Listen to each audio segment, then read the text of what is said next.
Muy buenas tardes, señoras y señores, bienvenidos, qué felicidad la nuestra, es lunes, volvemos de nuevo, abrimos esta ventana a la cultura, al entretenimiento y a la diversión, y arrancamos un lunes que no es uno cualquiera, estamos ya en el penúltimo lunes de mayo, llevándoles una dosis de música, y lo hacemos haciendo un viaje de la mano de Elena Colina, que no nos suelta la mano, y lo hacemos también hablando de Hugo Wolf, un compositor fascinante, pero también marcada por una vida intensa, amores y desamores que acabaron en tragedia y que hoy Elena Colina nos trae, como no, con Hugo Wolf. ¿Qué hay detrás de un buen plato de arroz? ¿Puede el café ayudar a frenar el deterioro cognitivo? ¿Cómo se puede mejorar la salud de las personas con VIH? Estas son algunas de las preguntas que protagonizan Pint of Science 2026, uno de los mayores festivales de divulgación que se celebra entre los días 18 y 20 de mayo en la provincia de Alicante. Hoy nosotros les damos todos los detalles para que no se pierdan ninguno de los actos programados. Tienes el control si quieres. En una tarde en la que también sucumbiremos a la fiesta, lo haremos de la mano de Racó de Festa, con un protagonismo evidente, el de María Pastor y Leire Arellano. Ellas son les Bellers del Foc d'Alacant 2026 y desde el viernes y el sábado, respectivamente, han sido proclamadas con el cargo que ostentan, una imposición de banda que vamos a revivir y además les vamos a contar algunos de los secretos detrás de este acto de proclamación de la mano de Ubaldo Aracil. Y hoy todo va de la mano de alguien, pues fíjense, bueno, para entender esto hay que darle la mano a la inteligencia, al saber hacer, a un hombre que alegra nuestros días. Él es Alejandro Picó. Muy buenas tardes, Alejandro, cuéntanos dónde te encuentras, bien rodeado además. Carlos, mira qué bien rodeado me encuentro ahora. Me encuentro y nos encontramos en la finca Masfael, pero esto no va a ser lo primero de todo, vamos a estar viendo abejas, vamos a ver agricultura y lo último estaremos con nuestros amigos que pronto los conocerás. Atento, primero las abejas. Enseguida estamos contigo con las abejas, con las avispas, con los burros, con lo que tú nos propongas, porque te lo compramos todo. Pero antes, señoras y señores, consejo humilde del día, prepárense la merienda, póngansela delante. Eso sí, tienen solo 17 segundos para hacerlo, que es lo que dura este bailecito sensual que hacemos hasta el suelo y la posterior cabecera. ¡Vámonos!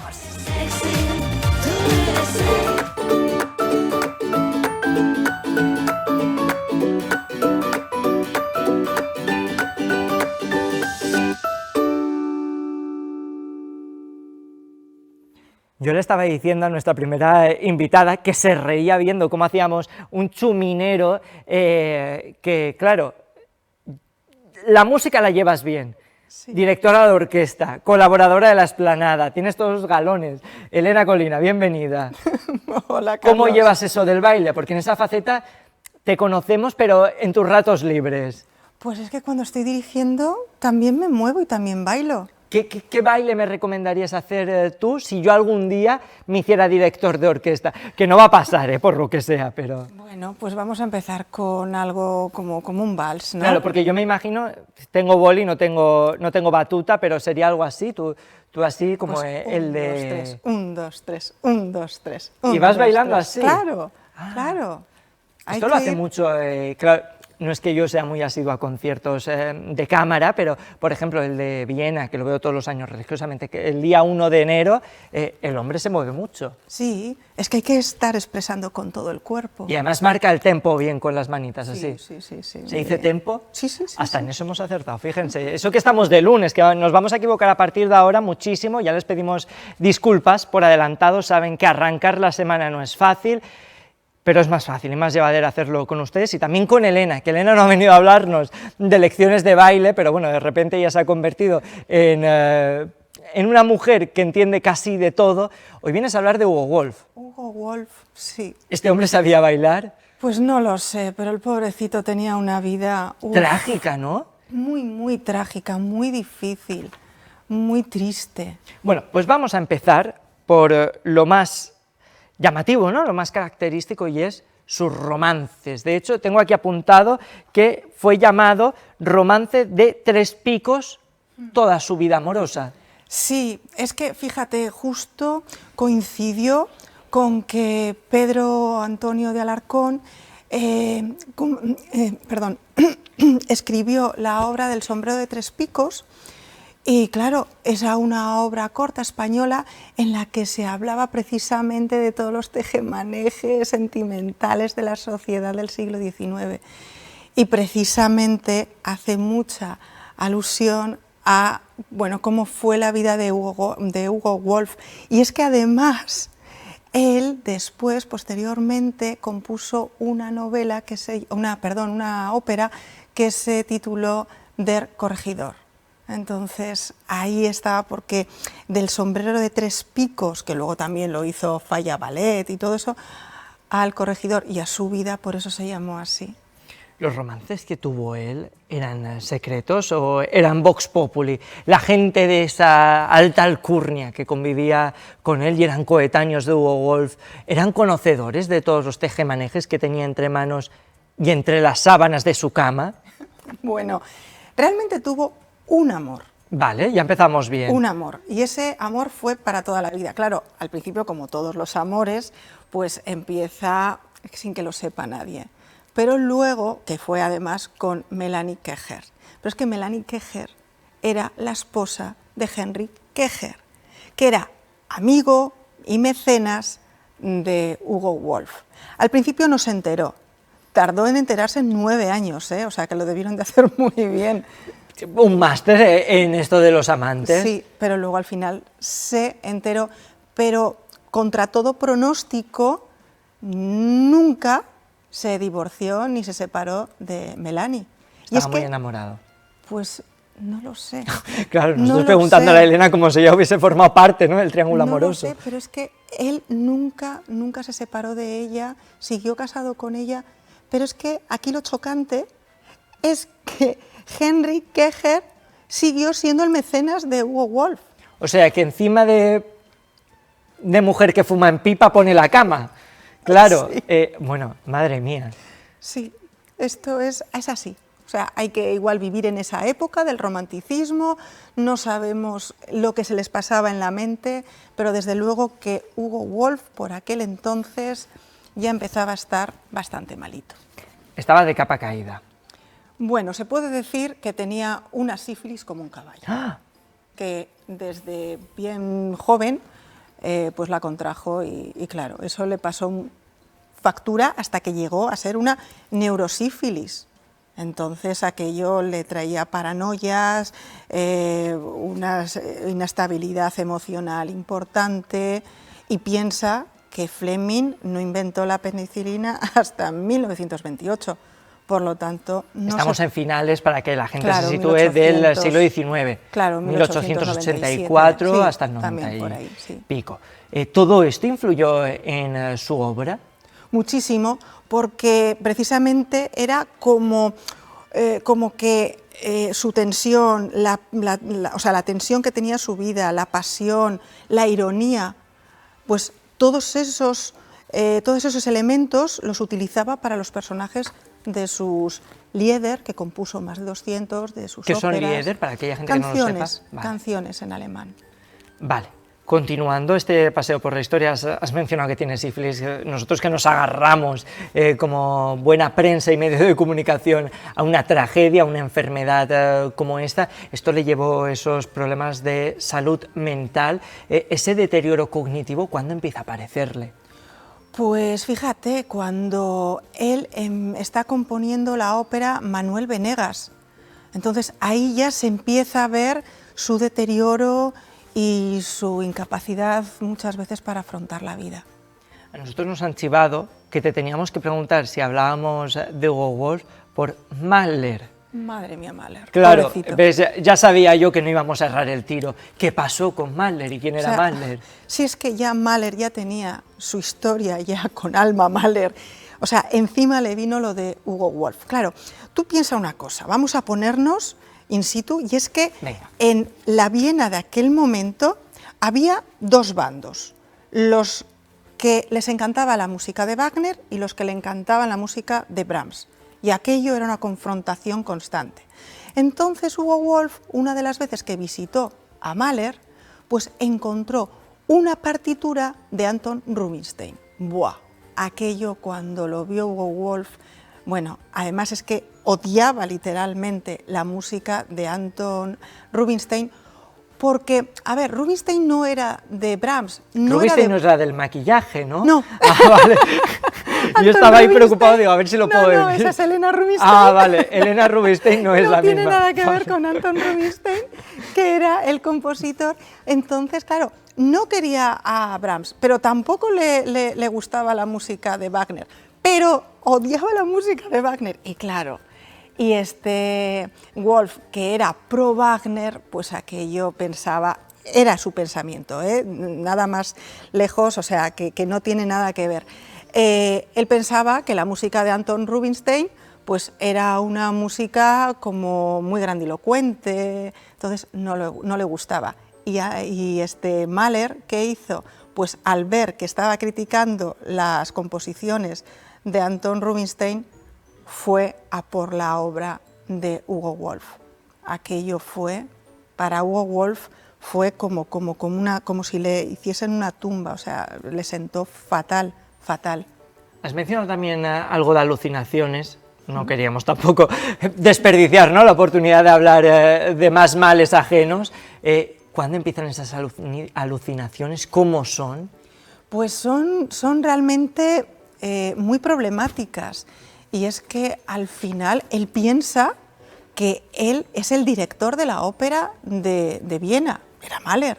Pero es que hasta el punto de que dijo que mataría a Mahler, que mataría a una cantante y que además él era el que organizaba... Un hombre pacífico. Totalmente, no veas. Él organizaba los ensayos, o sea, nada, estaba como el pobre fatal. Como las maracas de Machín, poco Pues, menos. Con unos movimientos de cabeza. Este que bailaba hasta el suelo y no nosotros, señoras y señores. Sí. Imagino que todo esto tendría un final lógico, lo internarían y se solucionaría el problema, o al menos, bueno, pues tendrían ahí como una tregua de tranquilidad. Bueno, sí lo internaron, pero a los meses le dieron en el alta. Claro, jamás duró una flor 2 primaveras, no, ni un interno 2 años. No, y se intentó suicidar lanzándose al lago. ¿Lo consiguió? No lo consiguió, hasta 1903 no murió, hasta ese febrero. ¿Cómo fueron sus últimos años entonces? Un horror, porque además es que ya perdió la movilidad, sus neuros todavía eran mucho más mayores, o sea, eran enormes, lo pasó muy mal, sufrió muchísimo, muchísimo. Pero ¿sabes quién estuvo a su lado? Claro, yo iba a preguntarte por esto, porque al final yo quiero pensar y creer en la bondad humana y que haya un lado positivo, ¿no? Entonces, bueno, esta historia que estamos contando a modo de anécdota y con una parte intentamos amena y graciosa, pero realmente, bueno, es una tragedia austriaca. ¿Quién estuvo a su lado? ¿Quién permaneció ahí siempre? Pues mira, fue Melanie Kecher quien estuvo ahí a su lado y realmente, fíjate las cosas de la vida, el 76% de las mujeres que tienen una pareja que con algún problema, alguna enfermedad, se mantienen a su lado, ¿no? O sea, mejor dicho, las mujeres, el 1% o el 2% los dejan, mientras que el 76% de los hombres abandonan a las mujeres que están enfermas. Entonces, eso para Melanie Kecher, bueno, pues es muy plausible, ¿no? Porque aunque ella, 3 años después, en 1906, después de que él muriese, ella se suicidó, ella se quitó la vida. ¿Por qué? Porque tenía tanta culpa de haber tenido una relación estando casada con Henry, habiendo estado también con Hugo, pues no lo pudo soportar y se quitó la vida. Oye, qué pena. A lo largo de toda esta temporada estamos construyendo las historias al revés. Primero presentamos la anécdota, presentamos la historia y luego vamos a por quién hay detrás de todo ello. Seguramente muchos de nuestros espectadores, sobre todo los melómanos, sitúen alguna composición de Hugo Wolf y otros no tanto. ¿Quién fue realmente Hugo Wolf? Pues fue un compositor con muchísimo talento y gracias a él, gracias a su vida, podemos ver la parte más humana y ese talento tan sufridor y que lo pasa tan mal, pero que aún así sigue componiendo y sigue dando al mundo unas obras sensacionales. Pues con esto nos vamos a quedar. Te emplazamos a otro viaje por la música, pero será dentro de 2 semanas. Les vamos a poner ahí. ¿Tienes ya claro a quién nos vas a traer? No, todavía no, lo tengo que pensar. Ostras, pues tienes 2 semanas para hacerlo, pero no te duermas, Elena. No, nunca procrastino, Carlos. Muy bien. ¿Tú tienes algún miedo? Sí, a las arañas. Fíjate, mucho. te iba a preguntar si algún insecto. ¿A las abejas y a las avispas cómo lo llevas? No, bien, no tengo ¿Tú problema. eres generación abeja maya o posterior? Ay, yo soy abeja maya. Muy bien. A mí me encantaba. Mira, de hecho, hoy parece que le haya hecho un homenaje muy de amarillo. Me encanta la abeja maya. Tú te estarás preguntando, ¿por qué me pregunta esto, Carlos? No lo sé. Te voy a hacer cantar la sintonía, analizar la cabecera, para nada. Es para que veas con nosotros el siguiente vídeo y ya luego te marchas, pero, Venga. Elena, es que estamos en una granja. Ay, En la granja, además, tenemos a un chico que te admira muchísimo ahí. Alejandro, con los burritos. Alejandro, que ahora ya no está con burros, ahora está con abejas. Cuéntanos, ¿con quién te encuentras? Carlos, ya podrás estar observando dentro de esta sala dónde estamos. Nos encontramos en la casa de las abejas, unos animales que sé que te gustan mucho. Y enseguida vamos a estar con Tomás Jenko, uno de los trabajadores de esta finca Masfael, que nos va a enseñar uno de los enjambres, una de las colmenas que tienen para las visitas guiadas, que hacen muchas veces con grupos de adultos y de niños. Tomás, ¿qué tal? Buenas tardes. Buenas tardes, ¿qué tal? ¿Qué tenemos aquí? ¿Qué vamos a poder ver ahora? ¿Nos destapas esto? Pues aquí es una colmena de cristal donde podemos ver, observar, pues es una colmena o las abejas a través de un plástico sin tener que ponerse el traje. Carlos, enseguida, en unos instantes, lo vas a ver ya. Tomás, por favor.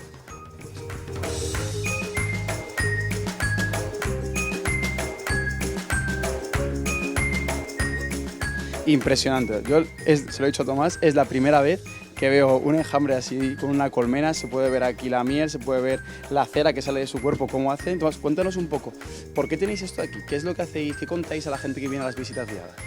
Bueno, pues en este caso uno de nuestros fines es un poco la divulgación y la sensibilización sobre el tema de las abejas. Abejas hay muchos tipos, en este caso es la abeja melífera, ¿no? la que los apicultores tienen para cosechar miel. Y estas son animales sociales, entonces viven muchísimas juntas. En esta colmena podríamos tener unas 50.000 abejas. Y pues es una forma, ¿no?, de acercar el público a este insecto, aunque es muy importante, no hay que olvidarse de los demás insectos polinizadores, que aunque no sean tan mediáticos y demás, son igual o más importantes, ¿no? Un animal, Tomás, que mucha gente confunde con sus primas hermanas, vamos a llamarle, que son las avispas, pero realmente no son lo mismo. ¿Qué diferencia hay entre una abeja y una avispa?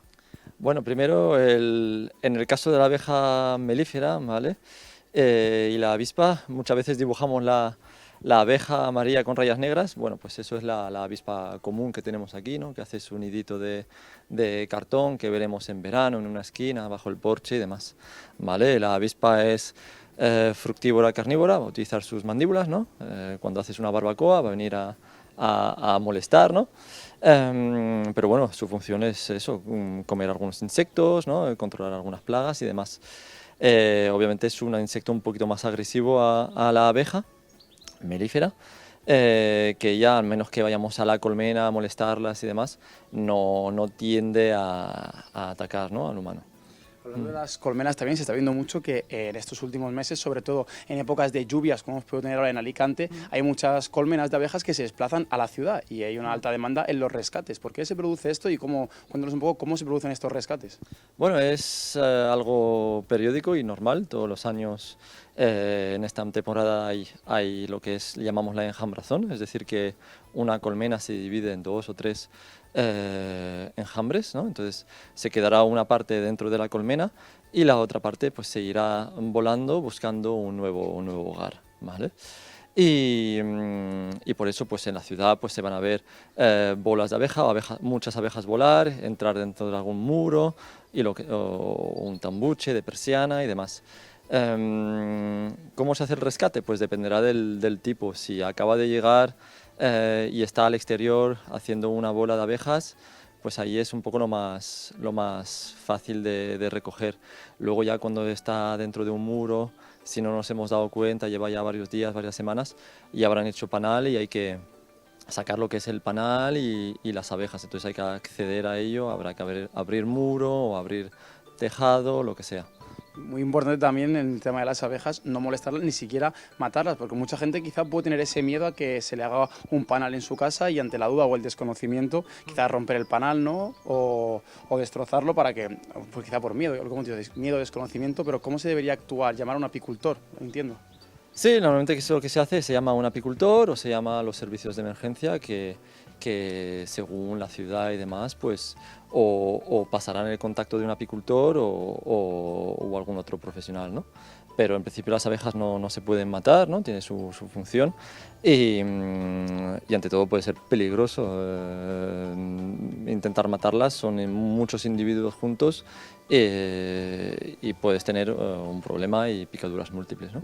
Y vamos a hablar un poco también ahora de esa función que comentábamos de las abejas, que sobre todo, aparte de la función de polinización, ellas mismas hacen la miel. Como podemos ver aquí ya estamos viendo trozos de miel que están pegados, ¿no?, a este estante de exposición. Con la miel que tenéis aquí, ¿con ella qué hacéis? Porque imagino que tenéis otra zona, ¿no?, con toda esa miel que hacen las abejas. Bueno, nosotros realmente tenemos pocas colmenas, ¿vale? Los enjambres que recuperamos, que son muchos, pues los regalamos a pequeños apicultores, gente que quiera de hobby. Y cuando ahí tenemos hay un poco demasiada miel, pues sí que cosechamos y hacemos algo de venta, ¿no? Pero si no hay bastantes reservas, pues les dejamos todo. Y bueno, este insecto pues es más generalista, ¿no? Va a muchos tipos de flores, al contrario de otras abejas más locales, capriteras, que ellas han ido desarrollándose con una flor o dos tipos de flores, y por eso el otro tipo también es muy importante, porque gracias a ellas seguimos teniendo esa flora, ¿no? Local y demás. Pues Carlos, ya has visto, ya hemos conocido la casa de las abejas, hemos conocido cómo se crían, cuando están en las ciudades, cómo rescatarlas, siempre que no haya que matarlas. Y ahora, espérate unos instantes porque te vamos a contar también una de las zonas importantes de esta granja Masfael, que es su huerto. Ahora nos vemos. Enseguida estamos contigo y con ese huerto. Pero antes, señoras y señores, vamos a hablar de ciencia. Todos los años, desde hace un par, les llevamos una actividad que marida muy bien con la ciencia, y es ir a los bares. No hay nada más mediterráneo que esto, y para hablar de todo ello, hoy contamos con la doctora Laura Frutos. Ella es responsable de financiación de Pint of Science, que es la actividad que hoy nos trae aquí. Muy buenas tardes, Laura, bienvenida a la Esplanada. Buenas tardes, muchas gracias por la invitación. Qué placer volver a teneros. Y continuamos, seguimos presentando a más de los ponentes que van a estar en Pint of Science. Él es Juan Cebolleda, muy buenas tardes, bienvenido, investigador. Un placer tenerte aquí. Igualmente, encantado. Y Carmen Sara, bienvenida a la Esplanada. Muchas gracias, un placer. Vamos, en este caso, a construir la casa por el cimiento. Vamos a intentar entender, aunque todos los años, y los asiduos a la Esplanada seguramente ya sepan de lo que hablamos, les explicamos qué es Pint of Science. Laura, vamos a hacer pedagogía de esto. ¿Qué es realmente estas jornadas que van a tener lugar del 18 al 20 de mayo? Pues mira, Pint of Science fue una idea, un proyecto que surgió realmente en Reino Unido en el año 2013, pero que concretamente en España se lleva realizando desde el año 2015, o sea, realmente muchos años, es nuestro 11º aniversario.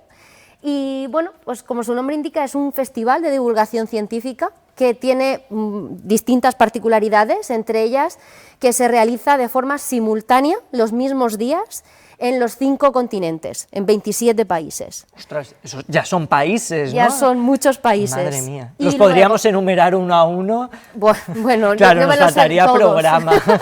Pero, y además, bueno, eso se multiplica exponencialmente porque ya solo en España hay 110 localidades que participan. Podríamos enumerar las 110 localidades. Ya, todavía más complicado.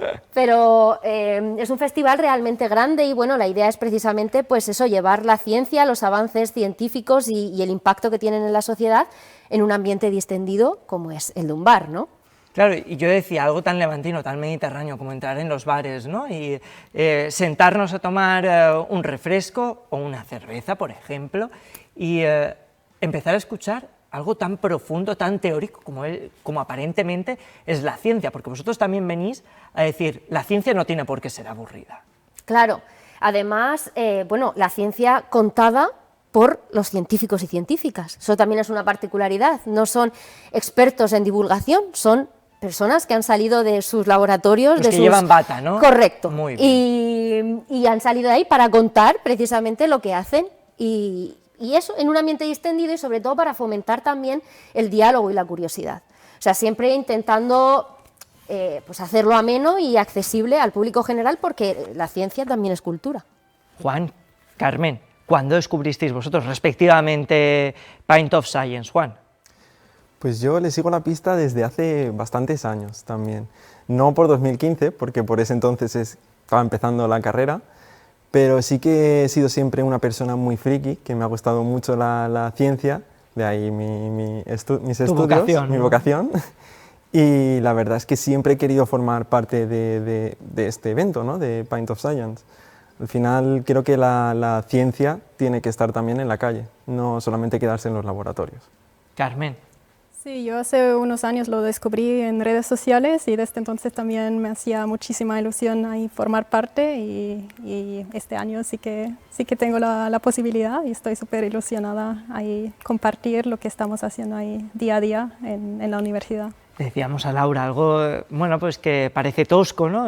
Que parece prácticamente soporífero, como podría resultarle a alguna gente, temas profundos de ciencia, teoría pura y dura, se pueden mostrar de manera muy sencilla a la gente, ¿no? En un bar, sentados y exponiéndolo entre risas, entre cervezas, refrescos y ambiente distendido. Claro, yo creo que realmente de eso trata la ciencia, que no solamente nos podemos quedar entre nosotros, sino también tenemos que compartir lo que estamos haciendo y para que bueno, el público en general también entienda de lo que estamos trabajando. De hecho, tú vas a hablar de un tema que nos viene como anillo al dedo a esta provincia, que es la estrategia digital en cuanto al turismo deportivo, que aquí de esto entendemos un rato. Sí, el turismo deportivo, como es un poco diferente al típico turismo de sol y playa, tiene algunas peculiaridades y entonces ahí estamos un poco indagando de cómo se puede gestionar a través de redes sociales, también toda la transformación digital que tenemos ahora con la IA y demás.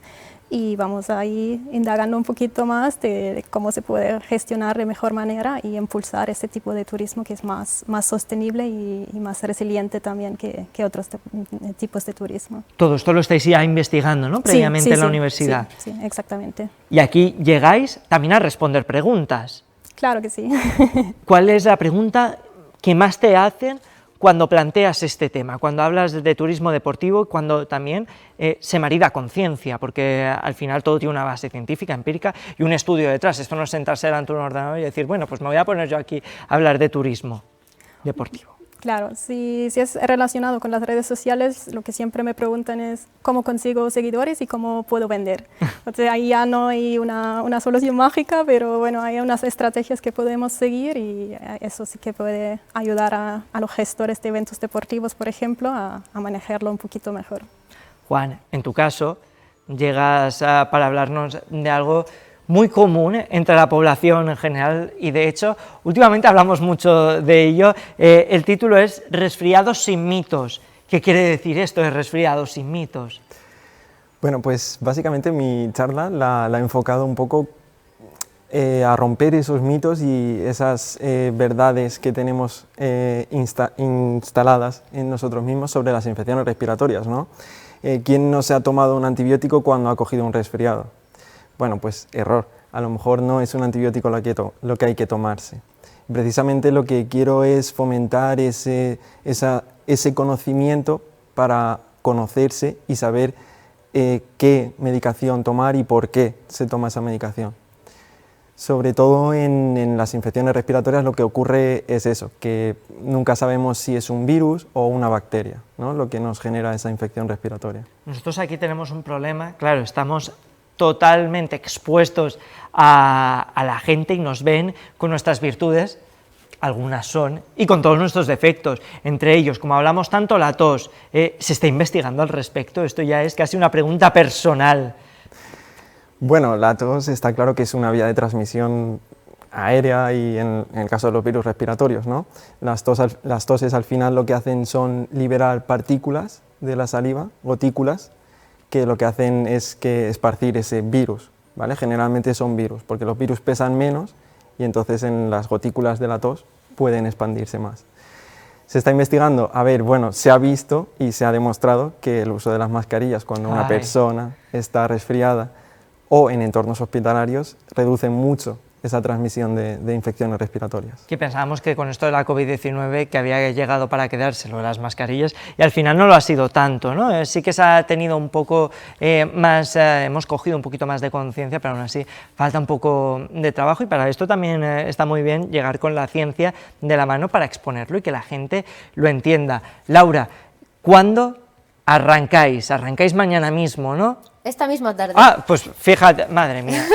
¿Qué he dicho yo al principio? Que habíamos venido aquí a equivocarnos, que era el lunes. Esta misma tarde, día 18. Esta misma tarde, hoy en Bubbles Beer Club.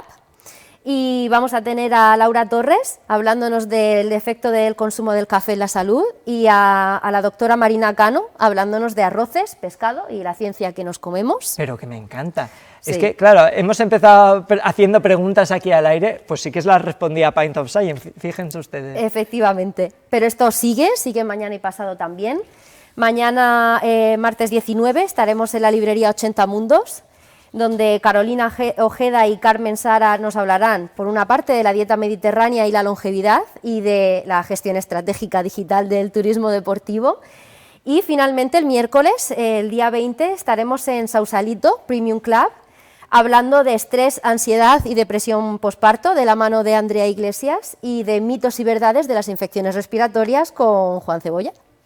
Oye, qué plantel más bueno, y al final esto también nos lleva a la siguiente pregunta, y es lo necesarios que son estos espacios, no solo para llevar la ciencia a cada rincón, sino también para poner en valor el talento, ¿no? El talentazo que tenemos en la provincia de Alicante, que a veces está oculto tras los laboratorios, los lugares de investigación, pero detrás de esas batas hay personas que están ahí dando todo de sí mismos, al pie del cañón, para seguir avanzando y tanto investigar en conductas sociales, en la sociedad y, como no, en la ciencia como tal. Por supuesto. Además, una de las... ¿Sí? La ciencia de la salud, claro. Ah, la bueno, ciencia claro. en general es todo. Bueno, pero también, ¿no? Se habla de muchos tipos de ciencia, también tenemos espacio para materias de físicas, de derecho, de historia. Pero bueno, además concretamente y en la línea de lo que has comentado, precisamente una de las características del Festival Pint of Science es que es ciencia kilómetro cero. Precisamente lo que se busca es que los investigadores e investigadoras que participen hagan su investigación en la localidad o estén vinculados de alguna manera a la localidad. Y como me gusta esto, científicos como el tomate de Muchamel, más Correcto, de la tierra no puede ser. Muy bien. Exacto. Estamos a favor. Con lo cual, los tenéis, ¿cómo es ese proceso de búsqueda para tratar de seleccionar a esa gente que va a formar parte del plantel, del cartel? Pues a ver, esto ya digo, es totalmente voluntario, altruista. Nosotros lanzamos siempre una llamada a ver si se animan y la verdad que, bueno, somos tenemos muchísima suerte porque siempre tenemos muchísimas solicitudes de investigadores e investigadoras que quieren contarnos su trabajo y en general lo que nos cuesta muchas veces es decidir cómo seleccionar, ¿no? entre todos los ponentes aquellos que muchas veces se adecúen a las temáticas, porque realmente es que todas las investigaciones tendrían que tener un hueco porque suelen ser súper interesantes y todas importantes. O sea, tú me estás queriendo decir aquí que el Pint of Science debería durar 7 días o el año entero, bueno, ¿no? El año entero, si pudiera ser. Pues lanzamos el guante, a ver si alguien lo recoge, porque la ciencia merece ser escuchada y entendida, que bueno, al final es conocimiento y el conocimiento nos hace más sabios y nos abre muchísimas más puertas. Y vamos a aprovechar que tenemos aquí al estomaquetes de Muchamel, a la alcachofita de la Vega Baja, para preguntarles, ellos son ese talento del kilómetro cero. Juan, ¿por qué deben ir a escucharos a los científicos y a ti en concreto? Bueno, pues yo creo que todos los compañeros que participamos es ciencia excelente, es de aquí, es interesante, son temas variados y creo que al final la ciencia y el conocimiento es poder, ¿no? Entonces creo que acudir a las charlas es muy interesante y pone en valor pues el conocimiento, ¿no? Lo que comento, el saber. Carmen, misma pregunta. ¿Por qué deben consumir vuestras sesiones de Pint of Science? Bueno, como ya lo ha dicho el compañero, son charlas muy diversas de diferentes ramas de la ciencia, y creo que es súper interesante poder saber un poco más de lo que estás haciendo en todo tipo de investigaciones en la universidad, y yo creo que para todos los gustos hay algo y la gente pueda disfrutarlo. Yo estoy seguro, Carmen, que tú la tuya no te la pierdes. Esa sí no. que no se escapa. No. Y deben hacerlo ustedes también, disfrutar de ellos, de su conocimiento. En tu caso, Juan, además, con esto del antivirus, del norovirus, tienes ahí gente que va a estar muy pendiente de todo lo que digas. Estamos en estado de alarma extrema. Bueno, a ver, una alarma... Procuraré Alarma social, calmarla, quería alarma decir, social. claro, sí. Procuraré apaciguarla y contestar en la medida de lo posible las preguntas que surjan. A ver, ¿hay alarma? Bueno, antivirus creo que está todo controlado ya, hay un único paciente y está todo muy controlado. En cuanto al norovirus, el famoso norovirus en un crucero, bueno, un brote que puede ser muy habitual, lo que pasa justo ha ocurrido a posteriori de un virus que ha causado quizá más alarma, ¿no? Estáis en el mejor momento para fletar un barco y hacer el Pint of Science en el mar, ¿eh? Bueno, os van a hacer descuento seguro, ya te lo digo. Juan, Carmen, muchísimas gracias por estar esta tarde con nosotros, y que sea todo un éxito vuestras respectivas charlas, y que llenéis, y también, oye, que la gente se divierta de la mano de estos expertos y también de todos los que vayan de vuestra mano. Gracias, de verdad.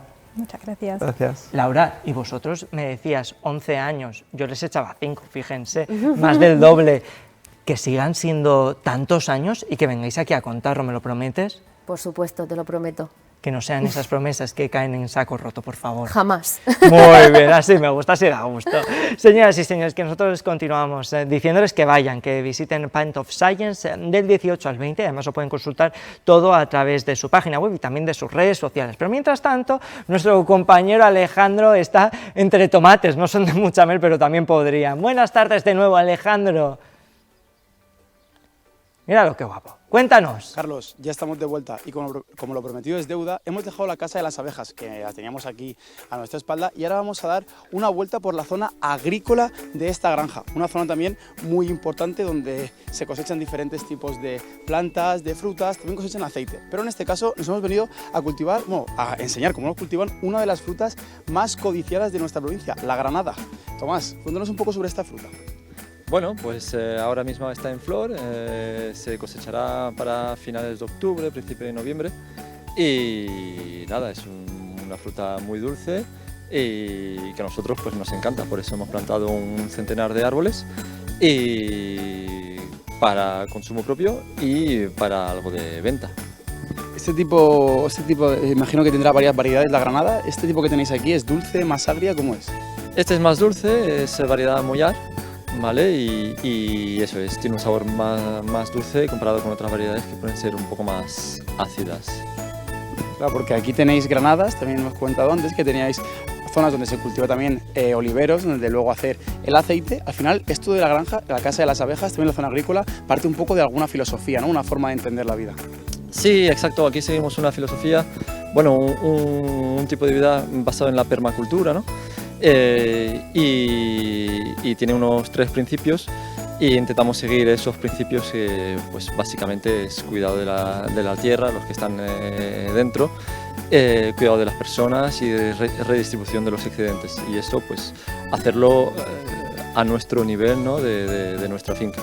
Es hacerlo nosotros, probar nosotros, y que la gente pueda ver y aprender desde la experiencia, más que decir algo teórico sin saber si funciona o no, ¿no? Y para ello, para enseñar, imagino que a la gente que conozca la finca, que conozca la granja y todo cómo trabajáis aquí y esa permacultura, ¿hacéis algún tipo de actividad de puertas abiertas o alguna jornada? Sí, justamente el 23 de mayo pues hacemos la Feria de las Abejas y Polinizadores. Será la 4ª vez que lo hacemos, y pues son diferentes actores de la provincia, del mundo de abejas, insectopolinizadores, pequeños apicultores, entomólogos, artesanos que trabajan con miel, fotógrafos de insectos, etc. que nos reunimos en este espacio para enseñar un poco los trabajos que hacemos, ¿no? Entonces la gente se apunta por la web y ese día pues aquí estaremos. ¿Y por qué crees que es importante que la gente de la zona conozca un poco esta finca, esta granja, cómo trabajáis? ¿Crees que hay que darle más visibilidad quizá, ¿no? Y sensibilización al trabajo de la agricultura y por ejemplo, la polinización, la apicultura? Bueno, al final estamos aquí en el Bacarot, parte del cinturón verde de Alicante, y es un poco la forma que hemos encontrado, ¿no? de darle valor a la agricultura. A la agricultura pues le cuesta al agricultor, no mucha gente quiere dedicarse a ello y muchos campos pues obviamente es normal, si tu esfuerzo no está recompensado pues están abandonados, y entonces pues es la forma que hemos encontrado, ¿no? de eso, de revalorizar el espacio, ¿no? Y de poder vivir de ello. Pues bueno, esperemos que esta jornada sea todo un éxito. Nosotros, Carlos, hemos tenido la suerte de estar aquí unos cuantos días antes y sobre todo viendo aquí las granadas, que aunque aún no podemos comérnoslas, estoy seguro de que te traeré uno. Y por favor, no te vayas de ahí, no te vayas, porque enseguida vamos a la zona de los animales, a estar con los burros, con los asnos, que sé que son animales que te gustan bastante. Párate ahí y ahora nos vemos. Estoy todo el día rodeado de ellos. Muchísimas gracias, Alejandro Pico. Y nosotros continuamos con una persona que es un lince más que un burro. Él es Ubaldo Aracil. Muy buenas tardes, bienvenido a la explanada. Muy buenas tardes, bienvenidos y bien hallados, sobre todo en la explanada contigo, Carlos, aunque llevamos unos programas que por motivos de trabajo tengo que estar en este recinto que alguno ya adivinará cuál es. Sí, no sé por qué, pero yo creo que sí, ¿eh? Ubaldo, tenemos poco tiempo, así que vamos directos al grano. Las proclamaciones que han tenido lugar este fin de semana, ¿has podido vivirlas? ¿Te han parecido bien? ¿Te han gustado? María Pastor el sábado fue la gran protagonista y Leire Arellano fue el viernes. Vamos a empezar por María Pastor, si te parece bien, y con su espolín púrpura. Sí, pues el dibujo era Villa del Foc, color Palermo, en el que 6.200 hilos tuvieron la culpa de ese maravilloso espolín. Mientras que Eternity era lo que las damas llevaban en esa proclamación, en la que no quiso perdérsela nadie. Nadie me refiero, ninguna de las velleas de distrito. El alcalde uniformado como Dios manda para este acto. La música protagonista con esa maravillosa estreno de Rubén Urban y con la banda en el escenario. La verdad es que pudimos ver dos despliegues de elegancia, dos despliegues de imaginación, de color, en el que todas y cada una de las fiestas de Alicante, tanto moros y cristianos como Federación de Fiestas de Barrio, como fiestas tradicionales, no se quisieron perder en la puesta de largo de nuestras dos velleas del Foc y las seues dames de honor. La verdad es que creo que brilló por su elegancia, sin duda alguna. Que por cierto, Ubaldo, tanto en la infantil el viernes como el sábado tuvimos otro estreno, que no solo eran las faldas, sino también la composición musical, esa fantasía musical, esa fanfarria, bueno, pues que tenía por nombre Proclamació de la Vellea y que sonaba muy bien, ¿no? Nos sorprendió y decía David que ha llegado para quedarse. Pues yo creo que sin duda alguna, la verdad es que no es pasión de tierra ni pasión de tal, pero que alicantinos triunfen y componiendo estas cosas y que la verdad gusten, pues todavía mejor, ¿no?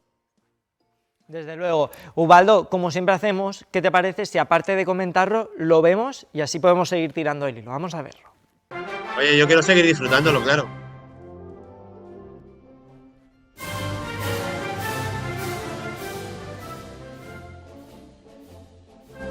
Ya es oficial. María Pastor y Leire Arellano han entrado en los libros de historia de les Fogueres de Sant Joan. Así describía Loreto Brotons, mantenedora del acto a la vellea del Foc de Alacant.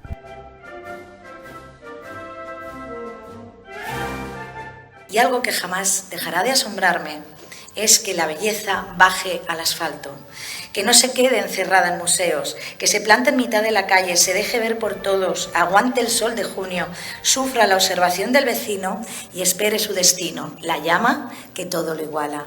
Vemos algo más que juventud, belleza y elegancia. Vemos esa energía limpia de las mujeres que avanzan juntas. Vemos alegría, carácter, complicidad. Vemos esa manera tan alicantina de decir, aquí estamos, con la cabeza bien alta, el corazón encendido y la risa preparada. Y cuando os veo, me pregunto, ¿de dónde viene esa clase de fortaleza? ¿Qué raíz la sostiene? Porque nadie llega entero a ningún sitio si no tuvo antes, en algún lugar, a alguien que le enseñó que rendirse no era una opción. Por su parte, la mantenedora infantil María José Sáez dedicaba unas palabras muy sentidas a toda la corte infantil. Pero las que son realmente protagonistas esta noche y por las que hoy estamos aquí, para ver cumplir su más deseado sueño festero, son ellas. La Vetllar del Foc Infantil d'Alacant 2026 y les seues dames d'honor. De algo podemos presumir de nuestras niñas de foc, es que todas son festeras de cuna. Han vivido la festa de fogueres desde que nacieron y alguna de ellas dio hasta sus primeros pasos en el racó. Al ritmo de la música y con la comitiva oficial presente, Leire Arellano, María Pastor y toda su corte ya son parte de la historia viva del foc alacantí.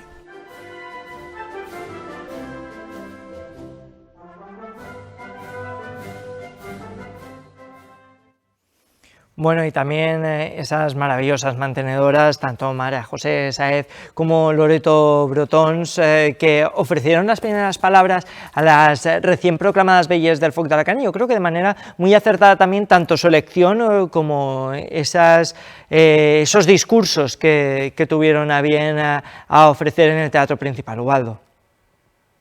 Pues fueron dos discursos maravillosos. De hecho, ellas saben lo que es vivir esos momentos, sin duda alguna. Entonces yo creo que le salía ambas mantenedoras les salía del alma lo que estaban diciéndole a las chicas y lo que estaban comentando en el Teatro Principal.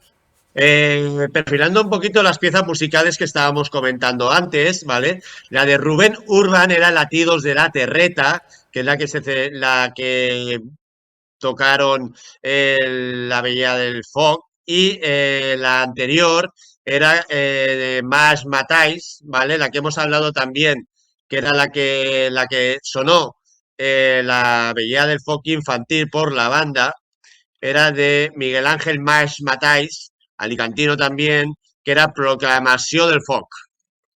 Con esto quedan esos dos apuntes hechos. Ubaldo, hay que decir una cosa, y es que estamos a las puertas de las hogueras y empezamos a vivir todos esos actos que llegan ya. El viernes mismo tenemos la inauguración de la exposición del Ninot.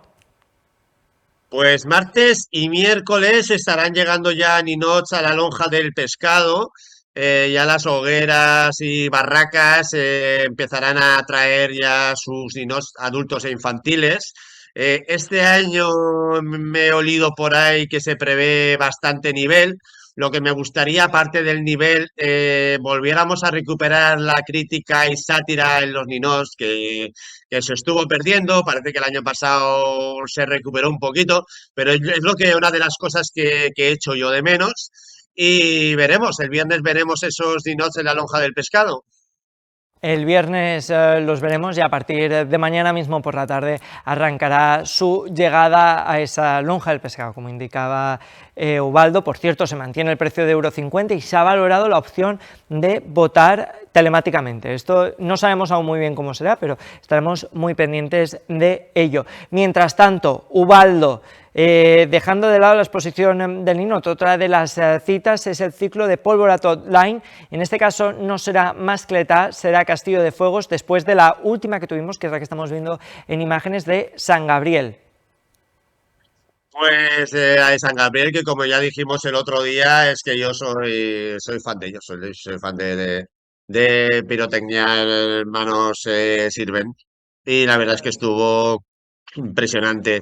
Y tenemos el 23 de mayo, como estabas comentando, a las 23:30 horas, en la avenida Historiador Vicente Ramos por Pirotecnia Valenciana, 23:30 horas. Ya empieza la primera nocturna, que de hecho me encantan las nocturnas. Yo prefiero las nocturnas que las diurnas. No me digas. Ahí en algo teníamos Sí. que diferir. Ubaldo Aracil, muchísimas gracias. Ya no hay tiempo para más, pero te esperamos la semana que viene presencial o telemáticamente. Ahí ya está tu decisión. Gracias. Vamos a ver, porque el lunes que viene igual tenemos una sorpresa. Tenemos al empresario de la Plaza de Toros de Alicante que nos contará esa maravillosa feria directamente allí en el plató. Pues encantado de recibirle. Gracias, Ubaldo. Nos vemos, chicos. Y nosotros continuamos, seguimos de Ubaldo a Alejandro, Alejandro Ubaldo, Alejandro Pico, muy buenas tardes de nuevo, ahora ya con los asnos, con los burros, con la fauna y flora de allí. Carlos, ya has visto que hemos estado con las abejas, hemos estado en la zona de agricultura y ahora te quiero enseñar una cosa muy chula que nos hemos encontrado. Este huevo es de un amigo nuestro muy extraño que nos hemos encontrado en esta granja Masfael. Y es de Clotilde, que la tenemos aquí a mi espalda, y es una emú. Tomás, cuéntanos un poco esta Clotilde, ¿cómo llega aquí Clotilde? Bueno, Clotilde es un animal recuperado, que una persona tenía varios animales sin registrar y pues se recuperó, así llegó aquí. Vale, fuimos a verlo y lo trajimos. Y está aquí desde hace ya pues unos años. Clotilde, de la familia de las avestruces, ¿tiene alguna distinción muy característica entre los emús y las avestruces? Bueno, creo que es más tranquilo como animal, ¿vale? Más pequeño también. Dentro de la familia las avestruces es el segundo más alto, el emú. Pero eso, su carácter en general es más tranquilo. Bueno, ya la estamos viendo allí, a toda ella una señorita tranquila, descansando. Y también tenemos a nuestros amigos los burros. Esos burros, ¿de dónde los habéis traído? ¿De dónde llegan? Entonces, algunos burros son recuperados, están en custodia, ¿vale? Pertenecen a otra asociación y busca sitios, granjas y demás que los puedan mantener mientras ellos mantienen lo que es la propiedad para poder verificar que no vuelvan a caer en una espiral, ¿no? de abandono o maltrato, etcétera, ¿no? ¿Tenéis algún tipo aquí en Masfael de veterinario especialista en el cuidado de los animales? Al final me imagino que cada cierto tiempo necesitarán un cuidado, una supervisión. Sí, bueno, nosotros no somos veterinarios, ¿no? Pero sí que hay veterinarios, ¿no? Titulares para ellos, ¿no? También pues en el caso de los burros, herrero, ¿no? Porque eso es una de las cosas que hay que hacer de vez en cuando. Y ellos son los que vendrán y cuando hay algún problema pues vienen, nos aconsejan, nos dicen lo que hay que hacer. Y hablando de burros, ¿no? Y de animales, yo hace tiempo leí alguna historia de terapia con animales, ¿no? Esto imagino que igual que la familia de los caballos, los burros, ¿se hace algún tipo de terapia con ellos, con niños o con personas que han sufrido algún problema en el pasado? Sí, entonces con ellos la terapia con burros, ¿vale? Entra dentro de la equinoterapia, ¿no? Como los caballos y demás. Es un poco diferente lo que se puede trabajar con los burros que con los caballos. Es un animal más pequeño, entonces es más fácil trabajar con niños, por ejemplo, porque no es tan imponente. Y es un animal bastante social y un poco más tranquilo. Y el burro, pues no nos subimos encima de él, ¿no? Entonces se va a trabajar mucho con niños con autismo, va muy bien, personas con síndrome de Down, temas de depresión, etcétera. Y nada, pues es una manera, ¿no? de revalorizar a este animal, ¿no? que ha servido mucho en los campos, ¿no? para trabajar en tareas agrícolas, cargar cargas y demás. También creo que entra dentro un poco del tema de la permacultura, ¿no? No usar, sino como tú has dicho, revalorizar a estos animales que han sido utilizados para cargas, para otros tipos de facetas en su vida, como es una terapia, una ayuda a los seres humanos.